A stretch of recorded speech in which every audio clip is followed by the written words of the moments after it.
Welcome to Burlap Teachers. Enjoy the video. In this video, I will show you how to play freedom on bass.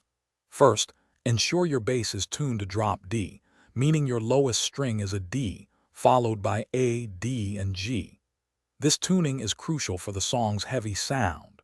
Take some time to listen closely to the original track, paying attention to the bass's aggressive feel and rhythmic drive. We'll also touch on slap and pop techniques, which are key to achieving that signature percussive attack. Now, let's dive into the iconic verse riff. This section heavily utilizes the open D string. You'll be playing a driving pattern, often incorporating muted notes by lightly resting your finger on the string.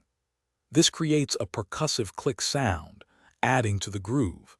Remember to maintain a powerful and consistent attack to truly embody the song's raw energy and intensity.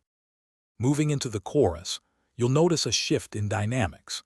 The bass line here often feels more open and powerful, providing a strong foundation for the vocals and guitars.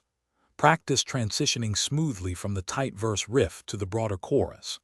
The bridge section introduces some exciting variations, requiring you to adapt your playing to new rhythmic patterns and potentially explore different areas of the fretboard for those impactful moments. To truly master freedom, consistent practice is essential. Begin by practicing slowly with a metronome, ensuring every note is clean and in time. Gradually increase the tempo as your confidence grows. Pay attention to developing finger strength and endurance, as this bass line demands a lot. Remember to listen to the original recording frequently to internalize the feel and nuances, making your performance authentic and powerful. Thanks for watching. Consider subscribing if this video helped you.